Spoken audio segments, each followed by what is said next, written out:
Hello everyone, I am Astha Yadav, a student of class 12 PCM stream, and today I am super excited to welcome you all to the Central Academy News Studio, Adityapuram, Gwalior. Yes, you are listening to our special academic podcast episode, specially designed for class 12 students preparing for maths board examination.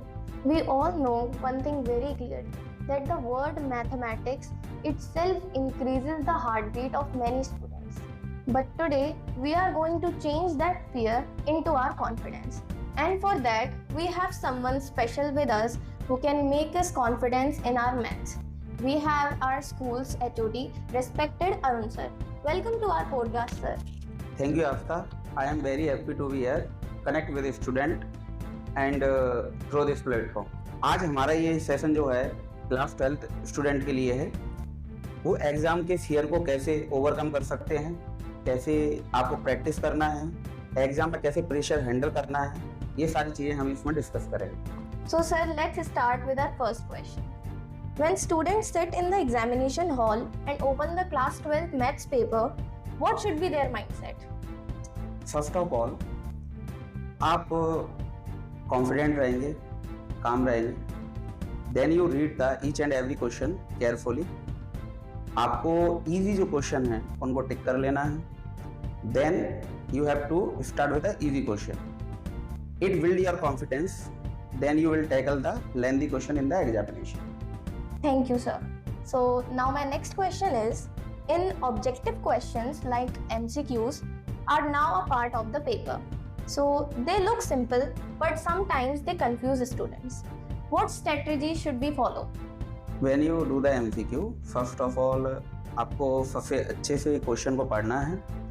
कुछ बच्चे क्या करते हैं इसमें, जो major problem होती है बच्चों की, कि वो फर्स्ट ऑप्शन को ही देखकर आंसर को टिक कर देते हैं। मैनी टाइम्स ये होता है बच्चों से कि वो यूनिट्स जो होती हैं मीटर सेंटीमीटर, उसमें भी कंफ्यूजिंग रहते हैं। तो आपको क्वेश्चन को अच्छे से पढ़कर, जो 4 ऑप्शन हैं उनको अच्छे से पढ़कर, then you will select your answer. Thank you, sir. Now my next question is, in case study based questions, they do seem lengthy and even sometimes intimidating. So how should students approach them? It is a time taking process आफ्ता। तो first of all आपको जो case study based question है उसके passage जो given होता है उसको बहुत अच्छे से पढ़ना है। अच्छे से एक बार आप उसे पढ़ लेंगे, उसके बाद उसमें जो डाटा गिवन है उसको अंडरलाइन करना है। उसके बाद आप क्वेश्चन पढ़िए, देन जिस क्वेश्चन में स्टेप की रिक्वायरमेंट है, कुछ स्टूडेंट डायरेक्ट आंसर लिखते हैं, वो गलत है, स्टेप मार्किंग होती है। तो आपको जिस क्वेश्चन में भी स्टेप रिक्वायरमेंट है सॉल्यूशन की, वो आपको लिखना है। Thank you, sir. So now one of the next question is, sir, board exams feels very real for class 12 students. What is your message for students who feel very stressed? So Asta, the pressure is natural and everyone feel the pressure of the examination, but the main point is that how can we handle the pressure in the examination? तो ये pressure को आपको handle करना कैसे आएगा? जब हम exam से पहले आपकी प्रिपरेशन कैसी है, तो फर्स्ट ऑफ ऑल आप अपनी प्रिपरेशन पर बिलीव करें, ट्रस्ट करें। आपने उससे पहले एग्जाम से पहले सैंपल पेपर कितने लगाए हैं, बोर्ड पैटर्न पर जो हैं, और आप अपनी मेहनत पर, हार्ड वर्क पे विश्वास करेंगे तो you will definitely handle the pressure in the examination. Thank you, sir. Now, sir, my next question is about weightage of the marks. I would like to know that students often talk about unit-wise weightage. Should we prepare according to this weightage? It is very important point Aastha. कुछ student क्या करते हैं, जो कम weightage के chapters हैं उनको ज़्यादा practice करते हैं। मोस्ट ऑफ क्लास 12 में ये देखा जाता है कि जो कैलकुलस है, जैसे कि continuity and differentiability, application of derivative, integral, application of integral and differential equation, ये एक मेजर पोर्शन होता है। तो किसी भी स्टूडेंट को पहले ये देखना पड़ेगा कि यूनिट वाइज वेटेज क्या है, इसके अकॉर्डिंग आप अपनी प्रिपरेशन को करेंगे, so you will definitely get a good marks in the mathematics. Thank you, sir. And now I would also like to know about time management. Time management is one of the biggest challenge in mathematics. How can we manage it properly? So it is also an art when you practice the sample paper before the examination.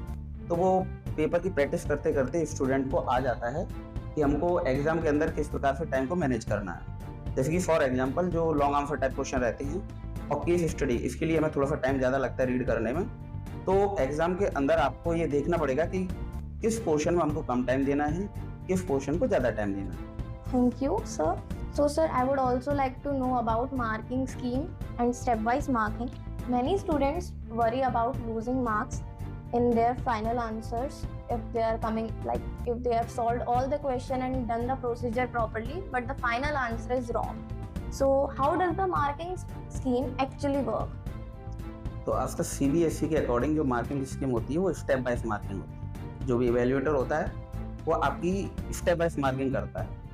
वो ये देखता है आपकी approach क्या है, क्या formula आपने put किया है, वैल्यू कैसे लिखी है, फाइनल आंसर उसकी यूनिट गलत है या फाइनल आंसर गलत है। अगर आपका फाइनल आंसर भी गलत है फिर भी आपको स्टेप वाइज के मार्क्स मिलते हैं और फॉर्मूला पुट किया उसके भी मार्क्स मिलते हैं। फॉर एग्जाम्पल जैसे भी किसी क्वेश्चन में हमको गिवन है वो चीज़ें आप लिखना है, फिर उसका मेन बॉडी जो है वो लिखना है, उसका फॉर्मूला क्या यूज़ किया आप वो लिखना है। अगर आपका फाइनल आंसर गलत भी हो जाता है फिर भी आपका इवेल्युएटर जो होगा वो आपको मार्क्स देगा। फॉर एग्जांपल जैसे कि कोई क्वेश्चन 4 मार्क्स का है तो बच्चे ने गिवन लिखा है, डायग्राम बनाया है, फॉर्मूला पुट किया है, उसका फाइनल आंसर गलत है तो उसको लगभग 3 to 3.5 मार्क्स मिलेंगे। तो आस्था बहुत स्टूडेंट क्या करते हैं, क्वेश्चन को ब्लैंक छोड़ देते हैं, क्वेश्चन अटेम्प्ट नहीं करते। तो आपको क्वेश्चन अटेम्प्ट करना है, जितना आता है उतना लिखना है। मैनी टाइम्स जब मैंने कॉपी चेक की है तो कुछ स्टूडेंट क्या करते हैं, गिवन लिख देते हैं, जितना आता है उतना लिख देते हैं। तो हम लोग स्टेप मार्किंग करते हैं तो स्टेप वाइज मार्किंग उसे 1 मार्क्स मिलता ही मिलता है। तो सिंपल मैसेज ये है कि आपको कोई भी क्वेश्चन अनअटेम्प्ट नहीं छोड़ना है, क्वेश्चन को एक बार अच्छे से पढ़ना है, जो भी डाटा उसमें गिवन है वो सिंपली आप लिख दीजिए। आपको फॉर्मूला आता है फॉर्मूला लिख दीजिए, डायग्राम आता है डायग्राम बना दीजिए। तो आपको कुछ ना से कुछ तो सही है। Something is better than nothing. Thank you so much, sir, for your powerful and practical guidance. Dear friends, if you are listening to our podcast, remember one thing: mathematics is not about fear. It is about clarity, consistency, and confidence. From the Central Academy News Studio, Adityapuram, Gwalior, I wish to all class 12th and 10th students who are going to attend their board exams very best of luck for their board examinations. Thank you, Astha. Best of luck to everyone who are appearing in class 12 and 10th examination. Best of luck.